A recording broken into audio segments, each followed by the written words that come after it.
தான் பொசசிவ்னஸாலையும் தான் பொண்ணு வேற யாருக்கிட்டையும் அன்பு காட்டக்கூடாதுன்னு சின்ன வயசுல இருந்து என் கூடயே வளர்ந்த என் பொண்ணு அந்த மாப்பிள்ளை மேல உயிரா இருக்காளுன்றது ஏத்துக்க முடியாது. எத்தனையோ அம்மாங்க என்ன பண்றாங்க?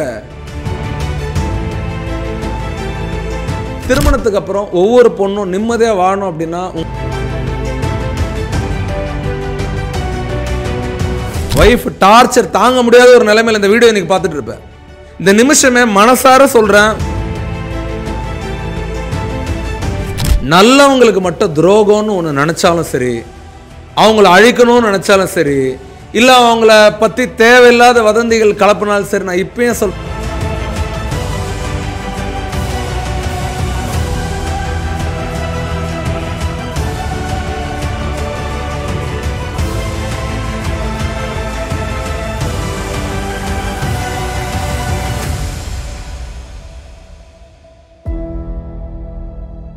பணத்தையோ பொருளையோ டிமாண்ட் பண்ணா நீங்க என்ன சொன்னாலும் நான் செஞ்சிடறேன்னு சொல்லி செய்யற ஒரு செட் ஆஃப் குடும்பம்.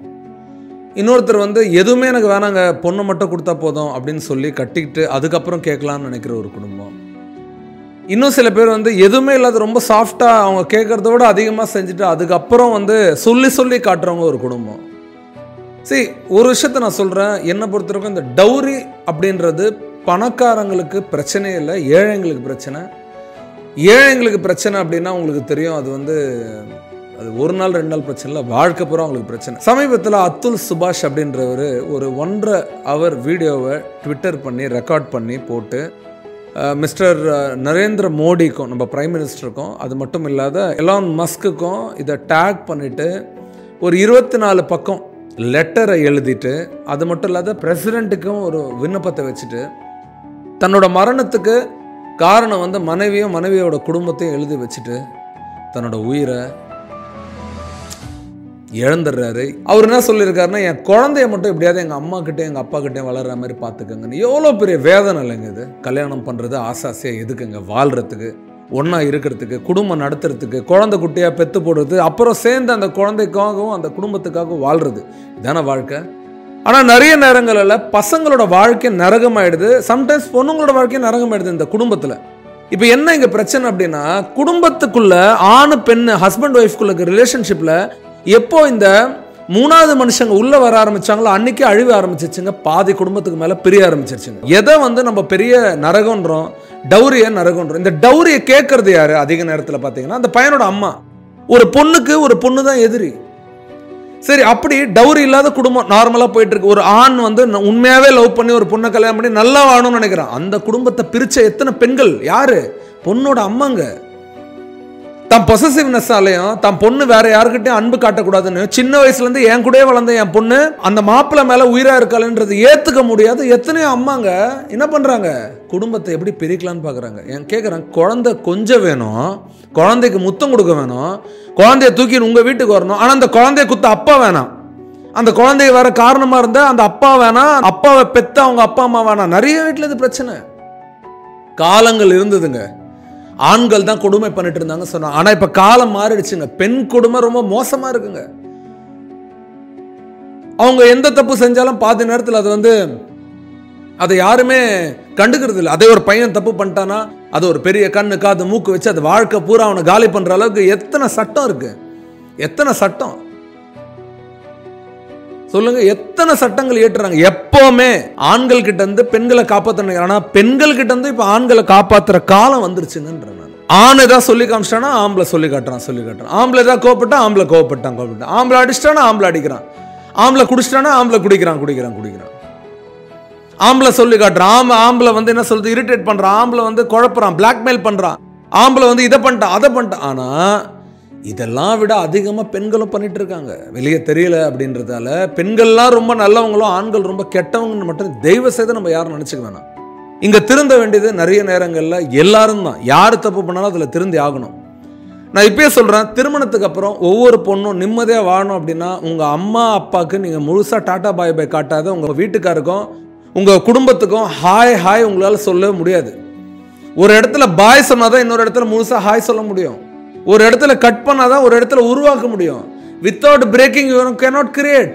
எப்படின்னா பழைய பாய் ஃப்ரெண்ட் எப்படி விட்டாதான் புதுசாக திருமணம் ஆகிற இடத்துல நம்மளால வாழ முடியும். அதே மாதிரி தான் வீட்டில் இருக்கிற உங்கள் வீட்டில் இருக்கிற அந்த கல்ச்சர் இங்கே தூக்கிட்டு வந்து போட்டு இங்கே சரி பண்ணணும்னு நினைக்காதீங்க. இங்கே கல்ச்சரை அடாப்ட் பண்ணிக்கோங்க.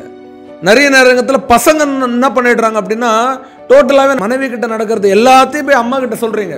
ஆண்கள் சொல்கிறேன், வேணாம், அது பெரிய பேக் ஃபயர் ஆகிடும். நீங்கள் உங்கள் ஒய்ஃப் கிட்ட உங்கள் ஒய்ஃபை பார்க்குற மாதிரி உங்கள் ஃபேமிலியால் உங்கள் ஒய்ஃபை பார்க்க முடியாது. அப்போ இது ரெண்டுமே வயசு வருஷா, ரெண்டு பேருமே மாற வேண்டிய விஷயம் எது இதில்? ஆண்களும் தன்னோட லைஃப்ல இன்னொருத்தரை விடாதீங்க, மூணாவது மனுஷங்களை விடாதீங்க. அது யாரா வேணாலும் இருக்கட்டும், அப்பா அம்மா அக்கா தங்கச்சி, nobody has to come. பெண்களும் சொல்றேன், உங்க வீட்டுக்கார் சொல்றது உங்க வீட்டுக்கார் செய்யறது எதுக்கோ கோவப்படுவார் இன்னைக்கு, அதை எடுத்துட்டு போய் அப்படியே உங்க அம்மாட்ட சொல்லுவீங்க. அவன் யாரு கோவப்படுறது? உங்க அம்மா சொல்லுவாங்க, இந்த ஒரு மேல பேசுவாங்க. இது எல்லாமே உங்க வீட்டுக்கார் மேல இருக்க மரியாதை இறக்கும். நாளைக்கு உங்க வீட்டுக்காருக்கும் உங்க அம்மா அப்பாவுக்கும் பாண்டே இல்லாத போயிடும். அது காரணம் யாரு? நீங்க. நடக்கிற எல்லாத்தையும் ஸ்கூல்ல நடக்கிறது எல்லாத்தையும் வீட்டில் சொன்ன அப்படின்னா, ஸ்கூல்ல இப்படி பண்ண அப்படி பண்ணணும் உன் நிம்மதியை கெடுத்து உன்னோட இயற்கையை, இயல்பான ஒரு மாணவனோட நிலையை அழிச்சிரும் இந்த உலகம். நீ வீட்டில் இதெல்லாம் பண்ற அதெல்லாம் பண்றன்னு போய் ஸ்கூல்ல சொன்னா இங்க நிம்மதி போயிடும். அதே மாதிரி தான் லைஃப்ல ஹஸ்பண்ட் ஒய்ஃப்குள்ள நடக்கிறது எல்லா விஷயத்தையும் தூக்கிட்டு வந்து ஹஸ்பண்டோட அம்மா அப்பாக்கும் ஒய்ஃபோட அம்மா அப்பாக்கும் தெரிஞ்சதுன்னா உங்க நிம்மதி போயிடும். அப்ப என்ன பண்ணணும் இந்த நிமிஷத்துல இருந்து? தயவு செய்து உனக்குள்ள இருக்கிற இன்டிமெசியை இன்க்ரீஸ் பண்றதுக்கு மற்றவங்களோட அட்வைஸ் கேட்காத, மற்றவங்களோட கேப்பார் பேச்சு கேட்டு உன் வாழ்க்கையில் முடிவு எடுக்காத. நம்பர் 1. அதே மாதிரி கொஞ்சம் புரிஞ்சுதான் பாரு. சரி, இப்போ அத்துல் இறந்துடுறாரு, இறந்தோன்னே என்ன நடக்க போகுது? போன உயிர் திரும்பி வருமா? எதுக்கு இறக்கணும்ன்ற இங்க தேவை டிஸ்கஷன். தற்கொலை எல்லாத்துக்கும் தீர்வா? இங்க மட்டுமா தற்கொலை நடந்திருக்கு? போலீஸ்கார் ஒருத்தர் திப்பண்ணா பெங்களூர்ல இறந்துருக்காரு. ட்ரெயினுக்கு முன்னாடி போயிட்டு என்ன எழுதிருக்காரு? மனைவியும் மனைவியோட அப்பாவும் தான் காரணம். இப்போ அத்துல் என்ன அலிகேஷன் வச்சிருக்காரு? என் ஒய்ஃப் வந்து நான் வந்து வரதட்சணை கேட்டேன்னு சொல்லி என் மேலே கேஸ் போட்டிருக்காங்க, அதனால அவங்க அப்பா இறந்துட்டாருன்னு கேஸை ஸ்ட்ராங் பண்ணியிருக்காங்க, ஸ்ட்ரெஸ்ஸில் டென்ஷன்லையும். இவர் என்ன சொல்கிறார்? அத்துல் 10 வருஷத்துக்கு முன்னாடியே அவருக்கு ஹார்ட் பிரச்சனைங்க, அவர் அதனால தாங்க செத்தார், எனக்கு அதுக்கு எந்த சம்மந்தம் இல்லை. இதை சொல்ல புரியல. கடைசியாக 50 லட்ச ரூபா டிமாண்ட் பண்ணாங்க. இதில் ஜட்ஜு 5 லட்ச ரூபா கேட்டாங்க, விட்டுறேன்னு சொல்லி.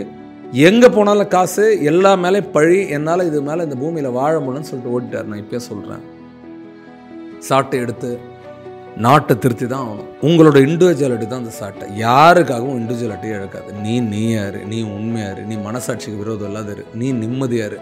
கல்யாணம் ஆகலன்னு நினச்சிக்கோ. சம்டைம்ஸ் சில பேருக்கு அந்த பிரச்சனை இருக்கும். ஒய்ஃப் டார்ச்சர் தாங்க முடியாத ஒரு நிலைமையில் இந்த வீடியோ இன்னைக்கு பார்த்துட்டு இருப்பேன். இந்த நிமிஷமே மனசார சொல்கிறேன், உன் ஒய்ஃபுக்கு கட்டின தாலியை நீ கழட்டிடு, மைண்ட்லேருந்து கழட்டிடு. முதல்ல உன் ஒய்ஃபே இல்லைன்னு நான். சில பேருக்கு புருஷன் பெரிய டார்ச்சர். இப்போவே சொல்கிறேன், எனக்கு அந்த கணவனே இல்லைன்னு நினச்சிக்கோ. எதுக்கு நீ சாவணும்? எதுக்கு நீ அழணும்? நீ எதுக்கு வேதனை பண்ணணும்? அந்த உறவு இருக்குன்றதான பெரிய குழப்பமா இருக்கு. இல்லைன்னு நினச்சிக்கோ. சில பேர் என்ன பண்ணிடுறீங்க, ப்ரெஷர். இன்னைக்கு சில பேர் தான் செத்துடுறான், இன்னும் சில பேர் என்ன பண்ணிடுறான், போட்டு தள்ளிடுறான். எதுக்குன்ற ஒருத்தருக்கு உன்னை பிடிக்கலையா, லீகலா மாறலா எத்திக்கலா அவங்ககிட்ட கம்யூனிகேட் பண்ணி எப்படி அவங்ககிட்ட இருந்து விலகி வரணும்னு பாரு. அப்படி விலகி வர முடியலையா, அவங்க கூட எப்படி சேர்ந்து வரணும்னு பாரு. ரெண்டுமே இல்லையா, பட்டும் படாமல் உன் வேலையை பார்த்துன்னு வாழு, ஜடமாக வாழு. ஆனால் வாழு. நீ சாகணுன்றதுக்காகவும் நீ ஓடணுன்றதுக்காகவும் நீ அழியணுன்றதுக்காகவும் தான் பாதி பிரச்சனை உன் மேலே திணிக்கப்படுது. இது சாவறதுக்காகவும் தோக்கிறதுக்காகவும் ஓடுறதுக்காகவும் இல்லை, இது நிலைக்கிறதுக்காகவும் ஜெயிக்கிறதுக்காகவும் இந்த வாழ்க்கை படைக்கப்பட்டிருக்கு. நான் என்ன சொல்கிறேன், அத்துல் வந்து தற்கொலை பண்ணிக்கிட்டாரு, திப்பண்ணா தற்கொலை பண்ணிக்கிட்டாரு, மனைவி டார்ச்சர். நான் என்ன செய்கிறேன், அவங்க அம்மா மேலே அவருக்கு பாசம் இல்லையா, அவங்க குழந்தை மேலே பாசம் இல்லையா? ஒரு பெண்ணு ஒரு பெரிய விஸ்வரூபம் எடுத்து நிற்கிறாங்க, அவங்களோட குறைய சொல்கிறதுக்கு தைரியமாக பேசுகிறாங்க. ஏன் ஆண்கள் விஸ்வரூபம் எடுக்க மாட்டீங்க? நீங்களும் விஸ்வரூபம் எடுங்க. உங்கள் மனசில் இருக்கிறது எல்லாத்தையும் பேசுங்க, தைரியமாக ஓப்பன் பண்ணுங்க. எது தர்மமோ அது நிலைக்கும், எது உண்மையோ ஜெயிக்கும். உண்மையான உள்ளத்துலேருந்து நான் இன்னைக்கு சொல்கிறேன், நல்லவங்களுக்கு மட்டும் துரோகம்னு ஒன்று நினச்சாலும் சரி, அவங்கள அழிக்கணும்னு நினச்சாலும் சரி, இல்லை அவங்கள பற்றி தேவையில்லாத வதந்திகள் கலப்பினாலும் சரி, நான் இப்பயும் சொல்கிறேன், அந்த நல்லவனை ஒன்றுமே செய்ய முடியாது. இது எங்கேருந்து வந்துச்சோ அங்கே தான் அஸ்தமரம் ஆரம்பிக்கும். யார் வாயிலேருந்து வெறுப்பு வந்துச்சோ, யார் வாயிலேருந்து பொய் வந்துச்சோ, யாரோட உள்ளத்துலேருந்து துரோகம் வந்துச்சோ, இது எல்லாமே எங்கேருந்து உதயமாச்சோ அதை அழிச்சிட்டு தான் ஒரு வேலையை பார்க்கும். தீய எண்ணங்களை வச்சிருக்கிறவங்களும் தீய செயல்களை கையில் வச்சிருக்கிறவங்களும் இதில் புரிதல் இல்லாத இருக்காங்களோ, ரியலைசேஷனே இல்லாத இருக்காங்களோ, நான் இப்பயும் சொல்கிறேன், காலம் ரொம்ப தூரம் அவங்களுக்கு இல்லை. பெரிய ரியலைசேஷன் கொடுக்கறதுக்காக காலம் நல்ல பஞ்சு மெத்தை விரிச்சு வச்சிருக்கு. ரியலைசேஷன் கொடுக்க அன்னைக்கு படுக்க போட்டு அன்னைக்கு வாழ்க்கையில் அது காட்டும் என்ன பண்ணுவாங்கன்னு. அன்னைக்கு லைஃப் புரியும், யார் யாரெல்லாம் வந்து பழி சொல்கிறது, அடுத்தவங்க மேலே கேஸ் போடுறது, ஒன்றுமே இல்லாதவங்களை குறை சொல்கிறது, அவங்கள மனசு அளவில் நோகடிக்கிறது, நான் இப்பயே சொல்கிறேன்னே, ஆண்டவன் எல்லாரையும் பார்த்துட்டு தான் இருக்கிறான். அவன் கோர்ட், அந்த தீர்ப்பு அன்னைக்கு வரும்போது எல்லாருக்கும் தெளிஞ்சிடும். வாய்ப்பு கொடுத்த அனைவருக்கும் நன்றி.